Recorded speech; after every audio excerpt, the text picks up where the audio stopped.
Well, so how do you become a better investor? Today we're going to take a look. Stay tuned for Prudent Money.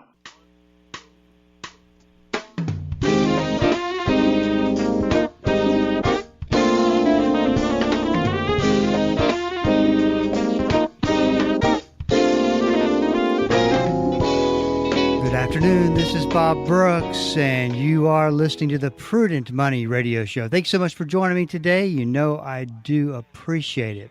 Well, if you got a question for me, please go to the website at prudentmoney.com. Send it in and we'll get you taken care of. That's all at the website, www.prudentmoney.com. Well, Chuck Bentley is my special guest today. Chuck is an author and CEO of Crown Financial, an incredible ministry that God is using to change lives all over the world.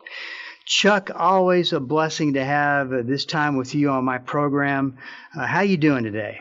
I'm doing great, Bob, and I was just thinking recently about how long we've been doing this, and I think I just started out as some, guest on your program, and now we've become friends, and I always look forward to it. Well, God is good for sure. It's amazing how he brings people together, and what a blessing friendship has been. It really has been. It's great to see you. That was a real neat deal. Had to have breakfast with you a couple weeks ago. Well, let's talk a little bit about becoming a better investor. And this is one of the questions that Chuck answers, and we talk over some of these questions on the program. But this came from crown.org, the website. It says, my grandfather is giving me $5,000 for my college education that he wants me to invest. He says too many people wait until they think they can afford to invest, but everyone starting young is crucial. He's giving me freedom to pick stocks or funds, but expects to see proof. Now, you open up by saying that many people wait until they feel they can afford to invest. Why is starting early so very important, even if someone can only begin with a small amount? So, Bob, as you know, being a professional that you are in the industry and providing advice for so long, is that it takes time for something to grow. And I like to imagine that investing is like planting a tree. I may not be able to plant a lot of trees, but I can probably afford to plant one. And the longer I give it to grow, the stronger it's going to get over time. So it's always a function of time, and the best time to begin is now. I do know many people wait until they think they've got a big sum to invest, or they've accomplished some of their other financial goals. But we're subject to inflation and going backwards with the value of money unless we have something invested. And young people are the ones that are rewarded by starting now. Well, and I love this question. I love your advice. I think that if there's you tell me what you think. I think though that the generation that is in their young mid-20s or so are just ripe for this kind of information. They want to learn. They want to know what to do with money. They want to be good stewards. Have you seen that? Yeah, I have. I think they take it seriously now. Far too often they're getting investment advice on TikTok. But if they get good, wise advice, I think they're going to do really well. I had a friend tell me a story over lunch the other day that his daughter married a guy she met at college. They both graduated college, and he was planning to go become a doctor. And he was a little bit worried about their finances and med school and the cost of that. So he just had a meeting with his new son-in-law and asked if he could help with med school. And he said, no, you don't need to do that. He said, we're going to be fine. He said, well, you're going to have student loan debt. And he said, no, we're going to be able to pay for it. And he said, really? Tell me about that. He said, when I was 12, I got my first iPhone. And I told my dad that I liked the phone so much, would he start buying Apple stock instead of giving me birthday presents?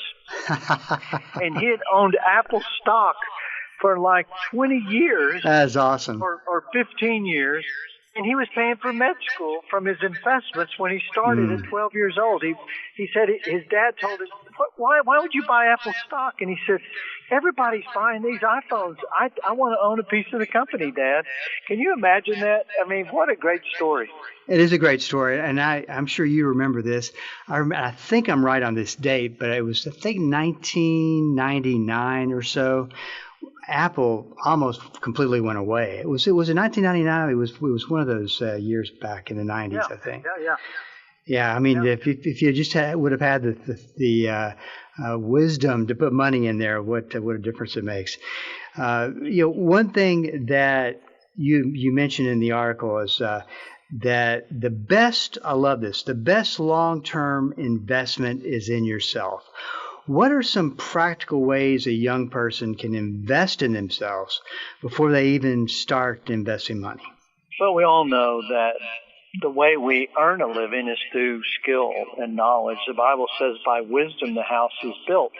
And we all need wisdom. And so young people need to invest in something they're good at, getting a skill, getting more knowledge, obviously getting work experience, reading a lot of books, trying new things, experimenting, traveling. I was thinking about your own son, Bob, who's now potentially going to become an Olympian. At some point, he invested in getting really strong. Yes. And spending time in the gym. And look at the dividends that's going to pay in his life. And that's a different kind of investment. I don't know if he just was motivated for his health or what, but people may not know you have a son now that's headed possibly to the Olympics in weightlifting, which is just wonderful. It is a blessing. He's got a long ways to go, though. Got a long ways to go. Someone just getting started, what are some common mistakes that you see new investors make, and how can you avoid them? Try to avoid them. Well, I want to start with the first one, which is being an emotional investor. Oh, definitely. So many people want to jump in on something they heard is hot, or they want to jump out when they get afraid. And they've really never done any analysis. They've not really studied what they're investing in, have no idea what it is. They just heard about it, or their friend told them they had made 40% returns over the last year, or something that gets them, emotionally involved. That's the biggest mistake. I call it impulse investing, kind of jumping in, jumping out, trying to time the market. The get rich quick mentality, where you just want to buy something and hit a home run and make it look really easy. And then following the crowd. There's so many people that get whipsawed by the headlines. And that headline may have nothing to do with the value of that company or the value of their investment. We're seeing it right now with people reacting to the headline news as if this might be, the first war. This Iran issue has frightened so many people. It's driven up the price of oil. But the reality is people are still buying. They're still shopping. And the very things that you may be invested in aren't going to be affected negatively at all. So we have to guard our emotions. And quite frankly, Bob, that's what made me early on in my life a terrible investor. I think I made every one of those mistakes. Sure. And learned the hard way to think long term. Been there, done that. I understand. I'll tell you what's funny. You've seen this, I'm sure. It's like everybody's got their financial story where they've just made some really dumb mistakes. I mean, and I don't think that people realize everybody's got one. They're just not talking about it. Well, yeah. I mean, we want to tell about the success, not our failures. Right. But someone once said that if you make an investment and you earn some money, you'll learn something from that. If you lose money, you'll learn a lot from that. That's right. And sometimes it's the losses that are our best teachers. And I've made terrible mistakes with a gambler mentality. And a true investor is not guided by their emotion. They're guided by their intellect. They've done the analysis. They're patient. They don't lose heart when the market goes bad or that stock goes bad. I like what Warren Buffett said, is that Mr. Market is usually wrong, because Mr. Market is the crowd. It's the movement of crowds. And a lot of times when you go against the flow is when you get your biggest returns. You resist the temptation to get out. In fact, the great investors get in when everybody else is getting out. Right. And that takes a lot of nerve, a lot of courage. Yes, it does. Well, you emphasize that money should never become our identity or security. How can investors pursue growth while keeping their trust centered on God? Bob, I think this is actually an advantage. In the early part of my life, I did have my identity in money. I had my purpose and security and everything wrapped up in it. And therefore, my emotions went with the way the stock market was going. The stock market going up, my emotions were high. If the stock market was going down, my emotions were going low. And I was totally tied into it. But when I realized that I don't own anything, that God owns everything, and He even owns me, and I could detach my identity from my investment, even from what was in my bank account, and therefore if it went up, I wasn't better off before God because He had redeemed me from my sin. My place in heaven was secure, and I was just fine whether the stock went up or down. And therefore, I could make a rational decision. And that's what I was lacking. I couldn't detach myself from the performance. But once I was able to do that, I made much better decisions. I lost that spontaneity of trying to, investing when it was going up, being controlled by greed, or investing or getting out when it went down, being controlled by fear. I could really look at the investment and think, okay, Lord, what do you want to do with this? I can't control the global economy. I can't control the war in Iran. You know whether or not I should stay or get out. And I'm going to go to bed tonight and sleep with peace and not worry about what happens tomorrow. Even if you were planting trees, Bob, some of them don't grow. Some of them die before they germinate. And some of them, get blown over in a storm. It's just a fact of life. So why put your identity in something that is so uncertain? 2 Timothy 6 says that we're to keep that money is so uncertain that we should never put our hope in it. Our hope is in Christ. This is Bob Brooks, and you are listening to the Prudent Money Radio Show. Thank you so much for joining me today. I do appreciate it. Chuck Bentley is my guest today. If you want more information on Chuck, go to a great website, www.crown.org. A lot of great resources there at the site, and you can look at check out Chuck's books. Everything's at that website, crown.org. Let's talk a little bit. You mentioned it before, about investing in gambling. At what point does one turn into another? What really is the deciding point that splits the two, and it does become more gambling than investing?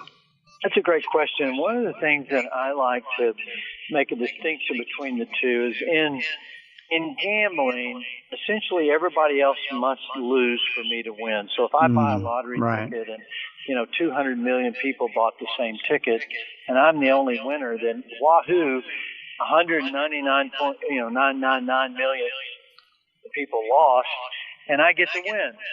That's not investing. In fact, investing is the opposite, that everybody must win for the investor to get a return. The customer must win, the company must win. Everybody has to benefit on a good investment. And so it becomes more like gambling when I think of it only as what I'm going to get out of it, and I try to put money sort of on the roulette table where I think, okay, I'm going to buy Bitcoin, or I'm going to buy NVIDIA, I'm going to buy 3 of the hottest stocks, and they'll go up by the end of the week, and I'll pull my money out. I'll do that over and over and over. That's a gambler's mentality. You're not thinking about allowing that company to grow and increase and pay greater returns. And so I think the short-term mentality creates more of a gambling mentality. Right. Well, the second article that you can find on crown.org, it's Getting Ready for the Cost of Getting Old. It's great information. And the writer sends in, I'm grateful that my parents prepared for aging in place and for assisted living if necessary. Some of my friends' parents have not, and the financial pressure within those families has been difficult to watch. What tips can you offer people so they can avoid this financial drain in their senior years? Well, I mean, this is a really tough situation that I've watched people go through the years that I've been an advisor. And, there's a lot of families that don't talk openly about finances, as parents age. Why do you think these conversations are so difficult, and when should families start having them? I think facing the reality of our temporalness is a hard conversation. Who wants to go out tomorrow and pick a place to be buried? You're like, I could put that off. Yeah, really. I don't really want to talk about caskets. I had a staff member come to me and say, Chuck, too often in your devotionals, you talk about death and how short life is. And, could you come up with some better topics? But the reality is, Bob, death is 100% the victor. In one sense, nobody is going to escape it. And so we need to prepare for it. We need to lovingly talk to our family members about it. And it is difficult. I called my dad the other day and I said, Dad, he's 93. I said, I hear some noise on your mobile phone. He said, yeah, I'm driving. And I thought, oh my gosh. Are you kidding? He was driving. He went 90 miles from That's home. Awesome. That's awesome. For a service check, and he got caught in a hailstorm. Oh my gosh. I'm like, could we talk about that, Dad? At this point, he's going to stop driving. Right. So it is difficult. And finances are so personal. People oftentimes want to wait till the will is read to even talk about what they've been, what their estate looks like. And so I think you need to start prior to really Social Security age, the younger the better, to just ask your parents, what are your plans? Are you preparing for senior living? Do you want to move in with us? What would work best for you in the long term? And frame it out that you love them and you want to be there to support them and you want to be a responsible helper to them as their child, and see if they'll open up and talk about it. Yeah, this is a tough one because I don't think that the parents really realize the strain they're putting on their adult children. And, especially a situation that is real tough where the adult child's trying to find out if they're going to be okay financially. And in the back of the parent's mind is, we think he or she's doing it for selfish reasons. And wanting to know information. It's a tough one. It's really tough. Well, it is. And then you find out that, let's say, what I've seen is one child decides to step up and take care of their parents where they maybe move in with them. And then the other children don't help. They don't help with the expense. They don't help with coming to visit or, and it can be a real painful situation. So whoever's kind of the most mature in the family that, thinks ahead and sees this coming needs to sit down and ask, can we talk about that? In fact, in our family, Bob, my little brother is the one who has the conversations with my dad about the estate. And he's been named the executor of the estate. I think Dad made a great choice. And so therefore he shares information with my brother, but he doesn't necessarily with the rest of us. Well, tell me, you say preparing for aging is one of the most important forms of stewardship. Talk about what that preparation entails. I think, first of all, we have to acknowledge that life is short and we don't know what tomorrow will bring. And we need to prepare the next stewards. Our really only choice in life with the resources God's provided is what steward are we going to pass those resources on to? And so we need to be good stewards. We need to prepare the next generation of stewards. Larry Burkett always said we should pass on wisdom before wealth. And if there's no wisdom, there should be wealth passed on. And so if we haven't passed on wisdom, then we need to get about it. I know families that test their children with resources. They give them something and watch what they do with it just to see how they would do with larger sums. But they're getting them ready. And then, of course, setting your house in order, having all of your details arranged, having a professional advisor, having all of the connections to banking accounts and passwords and everything that the ones left behind would have to make life easier for them. It shouldn't be a big surprise. We shouldn't leave them in a mess. I personally don't think we should pass on debt to our heirs. Right. And so getting your house in order to where you truly are passing on an inheritance, that's a blessing from the Lord. You know, I don't know if you get any questions about this, but the other thing that I think that parents could get their adult children to help them with is to keep them protected from identity theft. I mean, this is a big, big deal that senior citizens seem to fall for. I mean, it's very, very real. They get the phone call, they get suckered into it, and it's just a bad situation. Well, not just identity theft, romance scams. Oh, yes. Because of loneliness. Seniors are getting tricked by those. They're getting tricked by fake IRS agents calling to say that, they owe the IRS and they need to make an online payment. We got a call with somebody that needed counsel the other day that this person knew us. This person was close to us. And as a senior, she transferred $50,000 into some scam pressure thing. Oh, gosh. Her. Like, we're from the government. You've got passed through this or that. And it was a total scam.